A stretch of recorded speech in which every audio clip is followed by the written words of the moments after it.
4 जंगों में हम लोगों ने सारा जीते हैं, लेकिन पाकिस्तान ने वो बड़ी खुश इखलाकी से और जुर्मंदाना अंदाज से जीती थी। और उसके साथ हमारी दोस्तों, जब भी मैं पाकिस्तान का कोई भी न्यूज़ चैनल या यूट्यूब चैनल वगैरह देखता हूँ तो वहाँ के लोगों की बातें सुन के ऐसा लगता है जैसे इनका ज्ञान किसी बुक से नहीं बल्कि किसी व्हाट्सएप फॉरवर्ड से आया हो। दरअसल उनकी गवर्नमेंट या न्यूज़ चैनल्स उन्हें जो भी इंडिया के बारे में बातें बताते हैं लगभग ज़्यादातर खबरें झूठी होती हैं और यही सारी चीज़ें पाकिस्तानियों के दिमाग में कचरा भरती हैं। ऐसी बात नहीं है कि वहाँ पे पढ़े लिखे या समझदार लोग नहीं हैं, वो भी हैं, वहाँ पर भी पढ़े लिखे और समझदार लोग हैं, लेकिन उनकी संख्या इतनी कम है कि हम उन्हें नेगलेक्ट कर सकते हैं। पाकिस्तानी गवर्नमेंट ने अपनी जनता के दिमाग में ऐसी चीज़ें फीड करी हैं जैसे जो भी संकट या जो भी समस्या पाकिस्तान के ऊपर आ रही है वो सारी हिंदुस्तान की देन है। मतलब पाकिस्तानियों को इंडिया से इतना ऑब्सेशन है कि वो किसी भी बुराई के लिए सिर्फ इंडिया को ही दोषी मानते हैं और पाकिस्तानी जनता को ऐसा लगता है कि जो भी जंग इंडिया और पाकिस्तान के बीच में हुई है उन सभी की शुरुआत इंडिया ने करी है, जबकि सच्चाई इसके उलट है। तो ऐसे ही आज हम पाकिस्तान और इंडिया के बीच की पहली जंग 1947 यानी कश्मीर जंग के बारे में बात करने वाले हैं। अब ये जंगें किसने शुरू करी, कौन जीता और क्या इसके परिणाम निकले, आज इन सब बातों पर बात करने वाली है। लेकिन टॉपिक पर जाने से पहले दोस्तों, अगर आप हमारे चैनल पर नए हो तो चैनल को सब्सक्राइब जरूर करें। अब इस जंग के बारे में जानने से पहले मैं आपको थोड़ा इससे पहले की हिस्ट्री बताता हूँ। दरअसल वर्ल्ड वार 2 के बाद ब्रिटेन इतना कमज़ोर पड़ जाता है कि अपनी कॉलोनीज़ को संभालना उसके लिए बड़ा मुश्किल हो रहा होता है और इसी टाइम भारत में स्वतंत्रता आंदोलन चरम पे हो रहे होते हैं, तो इंडिया को संभालना और भी ज़्यादा मुश्किल हो रहा होता है। तो ब्रिटेन ये सब हैंडल नहीं कर पाती है तो वो इंडिया को फ्री करने का डिसाइड करती है और 15 अगस्त 1947 को इंडिया को फ्री कर दिया जाता है। 15 अगस्त 1947 से पहले 1946 और 47 के बीच में एक पार्टी बहुत ज़्यादा जोरों पे होती है जिसका नाम था ऑल इंडिया मुस्लिम लीग। दरअसल इस पार्टी को मुस्लिम के राइट की सुरक्षा के लिए बनाया गया था।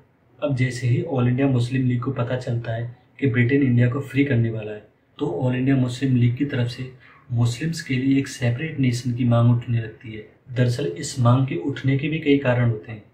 दरअसल अंग्रेजों के आने से पहले लगभग पूरी इंडिया पर मुस्लिम शासन था और ये मुस्लिम राजा नॉन मुस्लिम्स पर बहुत ही ज़्यादा अत्याचार करते थे, जिस वजह से मुस्लिम लीग को लगने लगा था कि अगर मुस्लिम्स इंडिया में रहे तो हिंदू उनसे बदला लेंगे।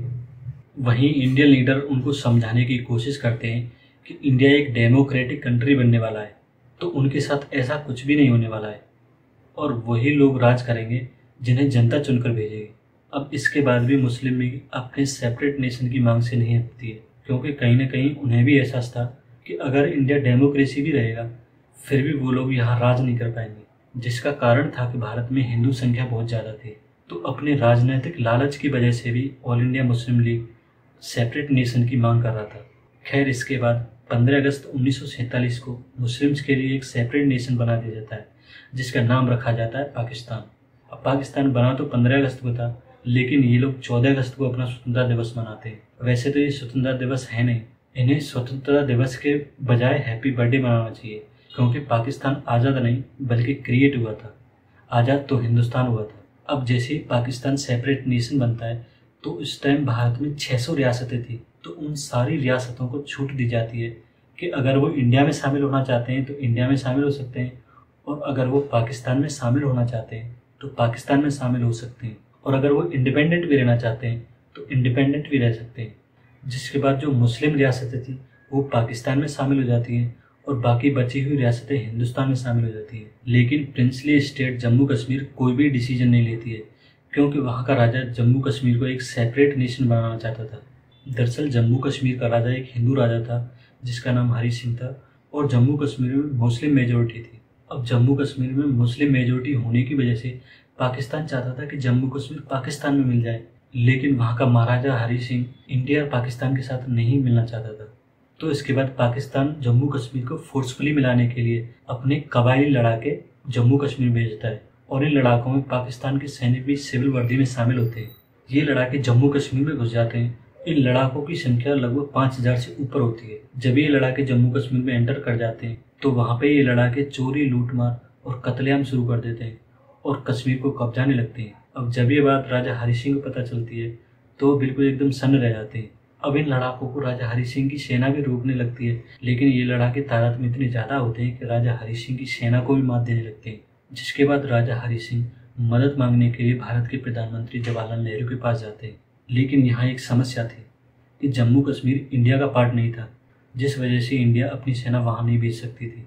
जिसके बाद राजा हरि सिंह एक legal document instrument of accession sign कर देते हैं, जिसके बाद जम्मू कश्मीर इंडिया का इंटीग्रल पार्ट बन जाता है। अब जब जम्मू कश्मीर इंडिया का इंटीग्रल पार्ट बन जाता है तो इंडिया अपनी सेना जम्मू कश्मीर की तरफ रवाना कर देती है। और जब ये बात पाकिस्तानियों को पता चलता है कि राजा हरि सिंह ने वो डॉक्यूमेंट साइन कर दिया है, तो पाकिस्तान भी अपनी सेना जम्मू कश्मीर की तरफ रवाना कर देती है। जिसके बाद इंडिया और पाकिस्तान में युद्ध शुरू हो जाता है। वैसे पाकिस्तान के लड़ाके बारामूला तक पहुंच गए थे, लेकिन इंडियन आर्मी ने उन्हें खदेड़कर पीछे कर दिया। अब इंडिया और पाकिस्तान के बीच में जब जंग चल रही थी तो कुछ समय बाद यूएन ने मीडिएशन करी और यहाँ सीज फायर कराया।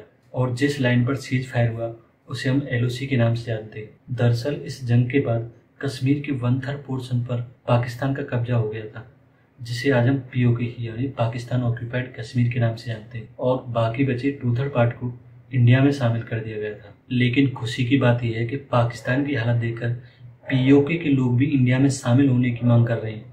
जैसा कि दोस्तों मैंने वीडियो की शुरुआत में बताया था कि पाकिस्तानी लोगों का एक अलग ही नैरेटिव चलता है, तो इस जंग को लेकर पाकिस्तान का अलग ही नैरेटिव है। दरअसल पाकिस्तानियों का कहना है कि ये जंग उन्होंने नहीं बल्कि इंडिया ने शुरू करी थी, क्योंकि इंडिया ने कश्मीर के ऊपर हमला करा था। और कबायली लड़ाकों के बारे में पाकिस्तान बोलता है कि वो पाकिस्तान के भेजे हुए कबायली लड़ाके नहीं थे, बल्कि वो जम्मू कश्मीर के ही किसान थे जो राजा हरि सिंह के खिलाफ खड़े हुए थे। वैसे पाकिस्तान इसका कोई सबूत नहीं दे पाया, लेकिन इंडिया ने कई सारे सबूत दिए कि ये कबायली लड़ाके पाकिस्तान की तरफ से भेजे गए थे और इनमें पाकिस्तानी सैनिक भी शामिल थे।